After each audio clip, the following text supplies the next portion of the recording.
mommy finally found the time to make a video. Why? Because the kids are with daddy. The kids are with their dad and I have time to film. Isn't that marvelous? Isn't that beautiful? Let me just raise this camera real quick and then we'll get right into it. There we go. Are we good? My tea? Bonjour everybody, welcome back to my channel. I hope you guys are doing well today. Okay, so I have a little bit of time to myself and I wanted to jump in front of this camera to make a video on a subject that's been on my mind for a while. A bunch of you guys had either put it in the comment section or DM me on Instagram. You guys are struggling, and I won't say you guys, like I'm not. I am struggling too at times with sugar addiction, which leads you to binge eating. Now, I did a video about, it was right before I got pregnant with Nolan, May 2022. I'll link the video somewhere over there for you guys to see. At the time, I came up with a solution on how to get rid of my binge eating, but today it's about 2 years later, almost, or over. I don't know, I can do math right now.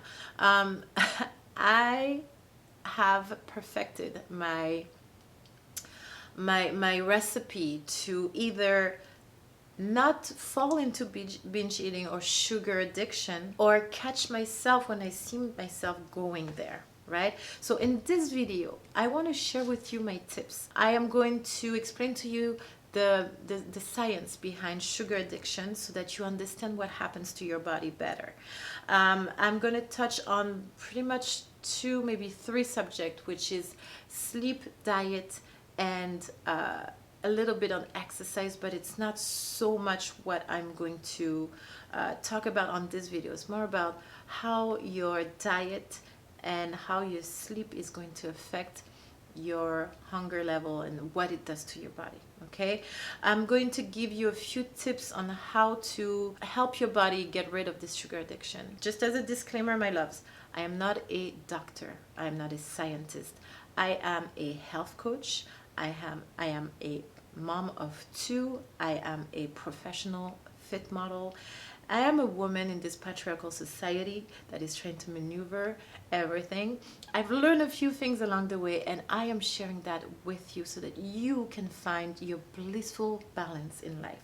If you want more guidance, if you want more of a one-on-one approach where I'm here to guide you and I'm here with you through your journey of finding your balance, losing weight, gaining muscle mass, having better sleep, being less stressed in your life, you can contact me. My info is down below, my email address is down below, and we'll have a one-on-one session to see how we can work together. Don't forget to like if you're enjoying the content, it really helps me out.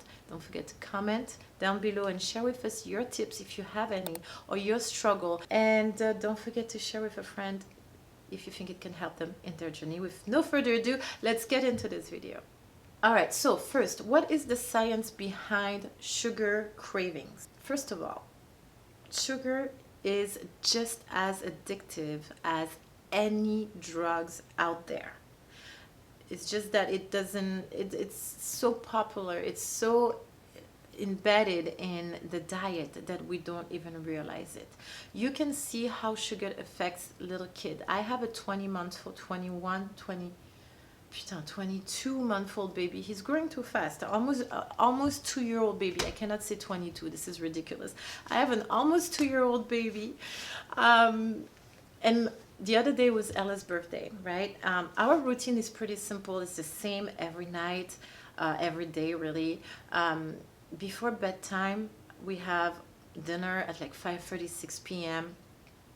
Bedtime is at 8:30 p.m. And between, I want to say 6:30 and 8:30 p.m., the lights are dimmed, the TV's off. I have him walk or run around a little bit to burn that extra energy he has. Right now it's winter time, so we're staying indoors, but when it's spring, summer, we go outside around the block, we walk a little bit. There is no sugar intake. However, On New Year's Eve, it was my daughter's 12th birthday, and we sang happy birthday, and we had a chocolate cake. Although I made it myself, I knew how much sugar there was in there, and it was really interesting to see how that little sugar intake, Nolan had a little piece of that sugar at like 6:30 or 7 p.m., right before bedtime. His behavior was completely different than what he usually does. He was hyper, super hyper, but at the same time, I could tell that my baby could not handle all this hype. So although it was super exciting to do things, he busted and cried right away. And that is not at all how my kid usually, or my baby usually behaves. He's hyper, okay, he's having fun, he's doing things, but he's always in control. He's always able to handle his emotions, and he's not in overdrive, right? As a mom looking at my little baby, I was like, this is crazy, this is insane. Thank God I don't give him sugar every night before bedtime, because it would be a nightmare. But it was very eye-opening on the effect of too much sugar on such a little baby, right? I mean, he's a big boy, he's not that much of a little baby. Now, I started to, listen to different podcasts and try to really understand what is the effect of sugar. And I'm going to try to translate that as much as possible to you. Sugar acts on your brain the same way any hard drugs will act on any addict's brain. I hope that's proper English. Scientists did like a brain scan of a person who was addicted to a harsh drug and a person who just had sugar, and they realized that the same part of the brains were lighted up. The conclusion was that the effect of sugar on the body is very similar to any hard drugs. So no wonder that when we have sugar, we just want more. Now, what happened when, let's say, you wake up in the morning and your first meal of the day is a sugary something, like a frappuccino from Dunkin' Donut, or a mocha chocolata haha from Starbucks, or donut, or a sugary bowl of cereal. I mean, just name your devil, and that's what you have, right? It's something that is packed with sugar, that has very little nutrition for your brain and for your body, but it's gonna give you that spike of energy right away, and you're gonna be up and you're gonna feel good. That's called the sugar rush. The first thing that happens when you eat sugar, especially if it's your first meal of the day, where you're breaking the fast from sleeping all night, right?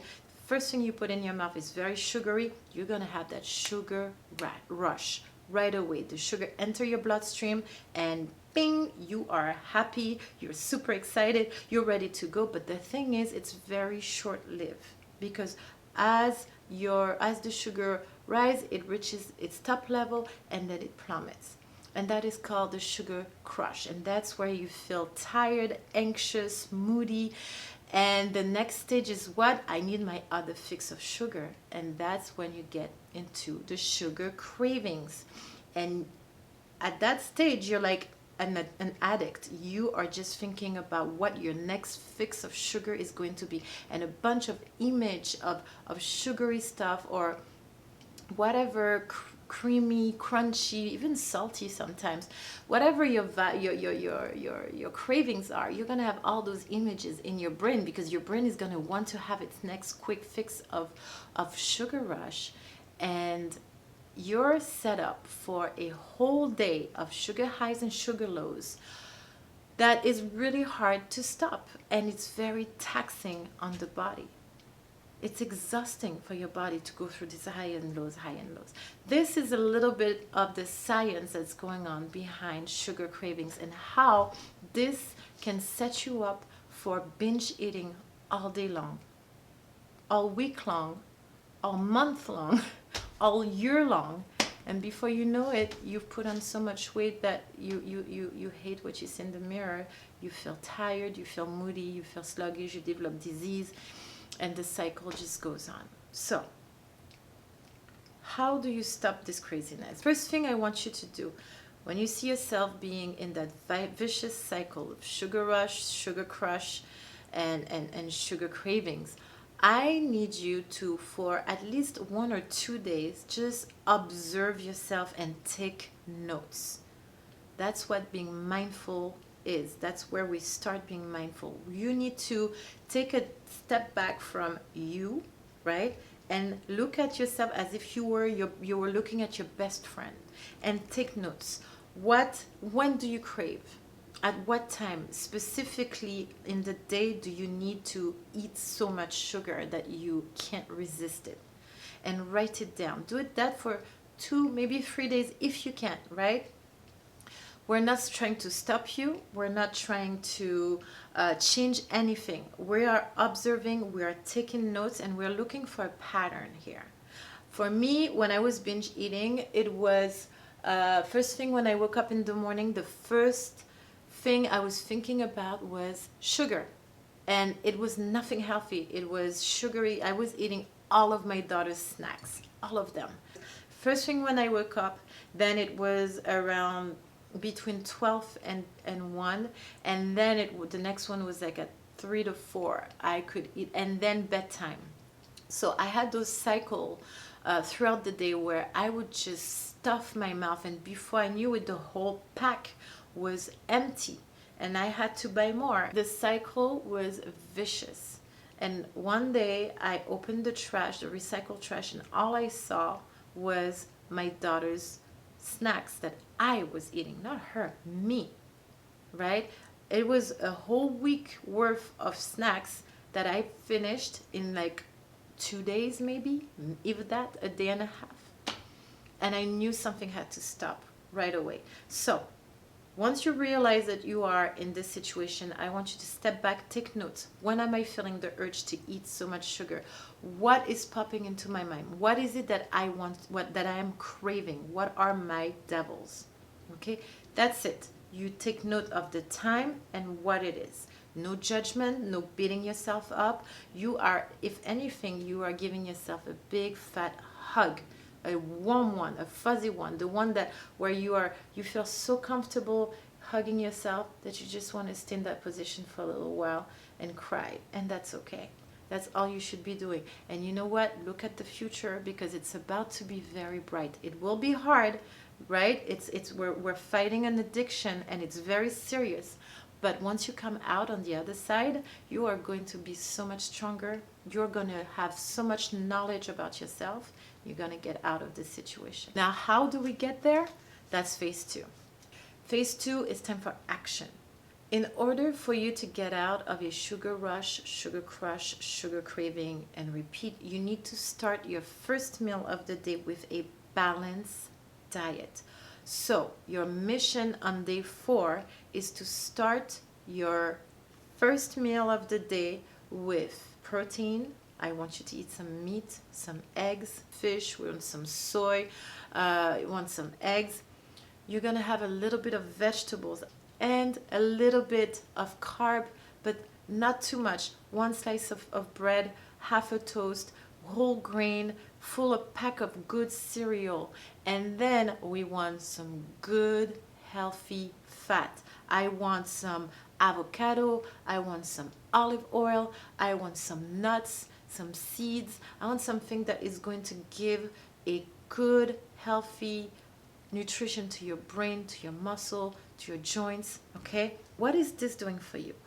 By starting your day with a healthy balanced meal, you are breaking the vicious cycle of sugar rush, sugar crush right away. As soon as you get up, this is gone. You are replacing it with sustainable food, sustainable energy that your body can rely on throughout the morning until your next meal. Now, once your next meal arrives, you're going to have the same cravings. The devil is back to haunt you. And what do you give the devil? The middle finger. Why? Because you're prepared. You're going to have another healthy, balanced meal. I want you to pack your lunch with protein, okay? Protein and fiber. And of course, a little bit of carb. Why protein? Have you ever noticed that it's really hard to crave anything after you ate a big ribeye steak. I don't know about you, but after I had a big meal full of lean protein, I am satiated. I cannot eat anything else. So during this detox time, I want you to load in protein. I have done a video on my full golden rules of a healthy diet, and I will link it right here so that you understand what I'm talking about when I talk about half of your plate or a quarter of your plate. In that video, I talk about how to balance your meal, and this is a golden rule. This is crucial for a sustainable, lifelong, easy diet for the rest of your life, where you don't even feel like you're dieting. It's just a ratio of what your plate should look like in every single meal. So to recap for you, if you didn't see it yet, but after this video, I urge you to go and watch that video so that you don't fall into those sugar cravings anymore and those binge eatings, or at least you can prevent it. You can see it coming and you can actively do something about it. What is the magic plate? Half of your plate has to be vegetables. Quarter of your plate has to be protein, lean meat, fish. If you're vegan, find your protein in soy and beans and nuts, right? And the last quarter of your plate is carbs. Good, healthy carbs that will sustain your energy throughout the day. In this video, I am going to tell you to have more than a quarter of your plate full of protein. I want you to pack that belly with protein. When is the good time to eat sugar? The best time to eat sugar is after a balanced meal. Why? Because all the micronutrients, the fiber, the protein, and the carbs are going to carry that sugar. It's not like the sugar is hitting your bloodstream right away. It's more like all the food is carrying the sugar, so it doesn't hit your bloodstream as harshly as it would if you had nothing in your belly. Make sense? So I'm not saying don't eat any sugar. I'm saying sugar comes last, after you had a full balanced meal in your belly. A meal that's going to help you sustain your level of energy throughout the day. That is for the diet part. So to recap, in a nutshell, diet, I want you to break your morning fast with a balanced meal. I want you to pack your plate with protein as much as you can, so you feel satiated for a long time. No more sugar rush, no more crush, no more cravings, or still a little bit of cravings, but we're going to slowly throughout the day see those cravings getting smaller and smaller. All right, so that was for phase 2, your diet, check. Okay, now phase 3, I want you to be aware of the amount of sleep that you're getting. And you're gonna ask me, what the heck does sleep has to do with sugar cravings? Well, I'm glad you asked. Let me explain this to you. First of all, did you know that a woman needs between 7 and 9 hours of sleep every night? Not like men who can go off with just 5 to 6 hours. We need a lot more hours of sleep. And it also depends on where we are in our cycle, where we are in our life. Why is sleep so important? When we are sleep deprived, there are 2 hormones that, well, not just 2, but in this case, those 2 specific hormones can really mess with our hunger feeling. These hormones are leptin and ghrelin. I don't know how to pronounce in English, so I will pronounce in français. Leptin is the hormone that makes you feel hungry. Is that right? Or is it ghrelin? Let me double check. Oh no, it's the other way around. Leptin is the hormone that makes you feel satiated, right? When you're sleep deprived, your level of leptin drops, which means that you do not feel satiated at the end of a meal. Therefore, you're gonna reach for more food when in reality you're full, but you just can't feel it because you're sleep deprived and your hormone level are all whacked out. Whacked out? Well, whatever you say in English. The other one is ghrelin, and ghrelin is the hormone that makes you feel hungry. And guess what happens when you're sleep deprived? Ghrelin level rise. You feel hungry more often, more than you would usually be if you had a good night's sleep. So now I hope you understand how important it is for you to get the right amount of sleep every night. And guys, those are just two hormones that sleep deprivation messes with, right? Imagine how much more craziness happen when we don't have enough time at night to sleep and regenerate our body properly. Another thing that sleep deprivation does is it increase our level of stress, which increase our level of cortisol. And cortisol is an hormone that is known to make us crave more sugar. And here we go with the vicious cycle again, right? And another thing to add to the pile of negative things that sleep deprivation does, it impairs our cognitive function, our ability to make good decisions, and we become more impulsive, and we are less likely to resist temptation. Add to this stress, so we're going to be craving that sugar, and we're so tired we don't have the energy to resist that temptation, and we eat the sugar, and next thing you know, sugar rush, sugar crush, sugar cravings all day long. Have enough sleep so you're strong enough to fight those cravings. Start your day with a healthy meal that will sustain you throughout the morning until your next meal, that will sustain you till the evening, until your next meal that will sustain you through the night, until you wake up. All right, so now that I explained to you the science behind sleep deprivation and how it impacts your body, let's talk about what you can implement in your life to make sure that you have a good sleep schedule. The first thing to do is to make sure that your last meal of the day is not close to your bedtime, okay? So if your bedtime is at, let's say, 10:30 p.m., you have to make sure that you finish your meal at least 8 or 7:30.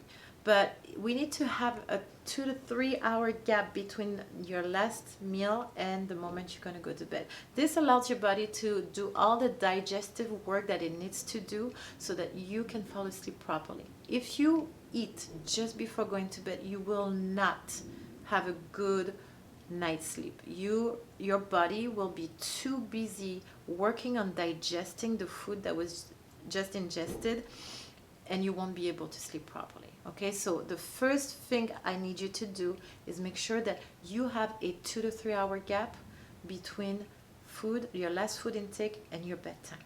Okay, the second thing you need to look after is the environment.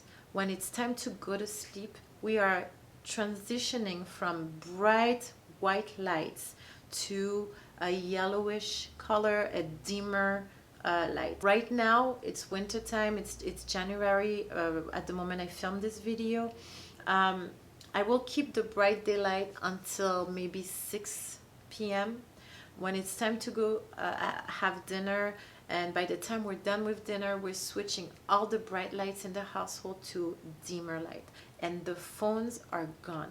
This is when I take the phone away from Ella, and we are settling ourselves down, because in 2 hours we are in bed and we have to sleep. And doing this every day, switching from bright daylight to a dimmer light until we finally shut down everything, is helping your circadian rhythm to regulate itself. Another thing that I do, which also is in the same dynamic of helping your circadian rhythm, is as soon as I wake up in the morning, I open the curtains so that my eyes can take in the bright daylight when it's bright, but the natural light from the sun. And this tells your brain, okay, we're on. It is daytime. It's the hormones are starting to activate. Your levels are starting to regulate. Your digestive enzymes are starting to get ready to receive a balanced meal and to start the day properly. Also, the activity you will be doing before bedtime is going to dictate the quality of sleep you will have. So, do I need to tell you get away from your phone before going to bed? I don't, right? First of all, the bright light from your phone is going to mess up with your circadian rhythm. We don't want that. It's counter-efficient.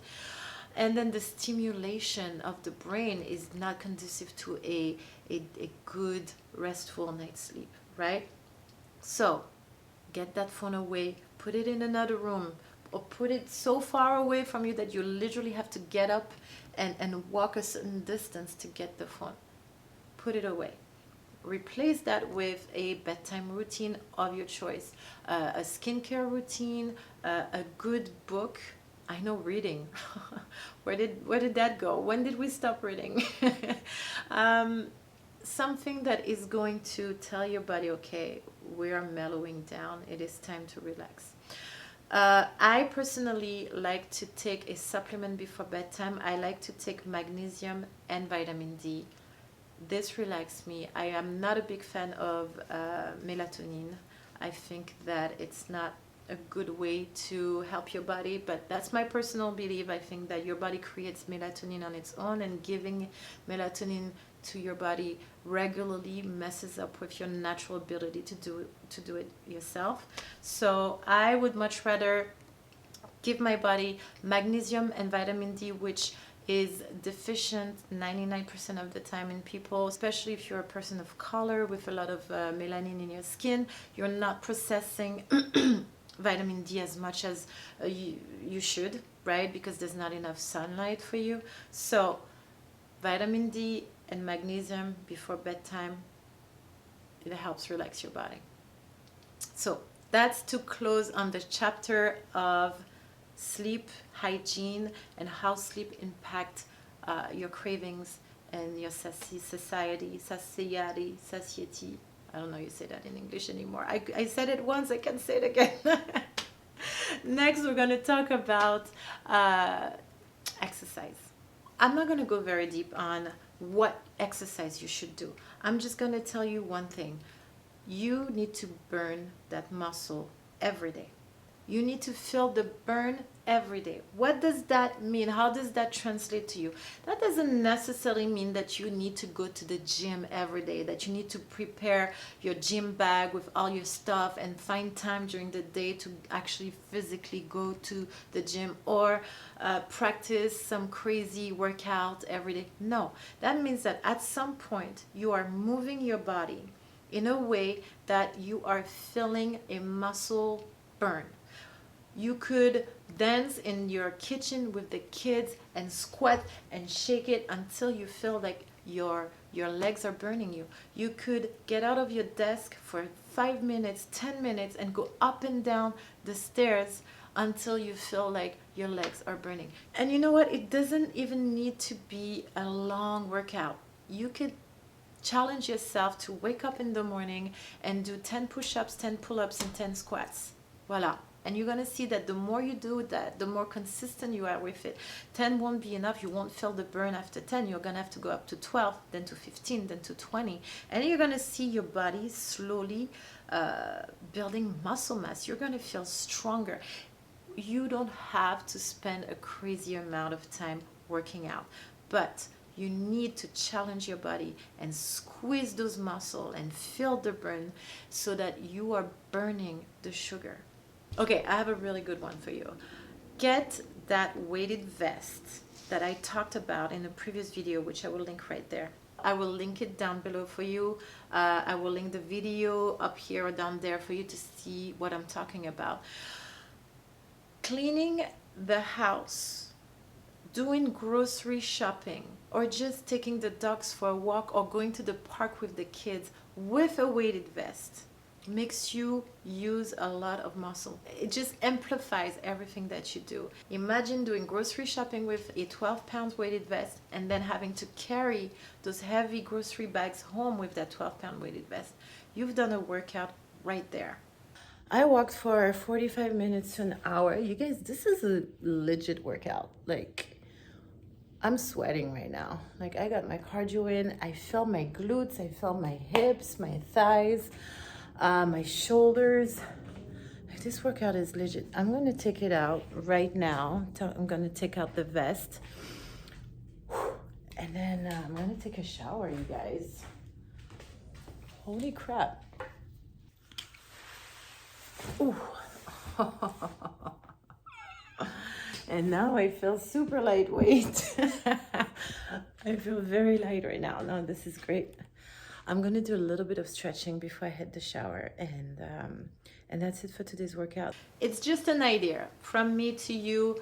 You know, again, the link is down below if you want to try it. I suggest, if you've never done it before, start small with like maybe a 6-pounder and then gradually go up. I started with a 12-pounder because my baby boy, and in the video that I did about it, I said he was 12 pounds. He's not 12 pounds. He was not 12 pounds at the time. He was 12 kilograms, which was more like 24 pounds. Okay. Now he's closer to 30 pounds. So a 12-pound weighted vest seemed like an appropriate weight. That being said, find something where you know you're going to burn that muscle, you know you're going to burn that sugar, you know you're going to build some muscle mass.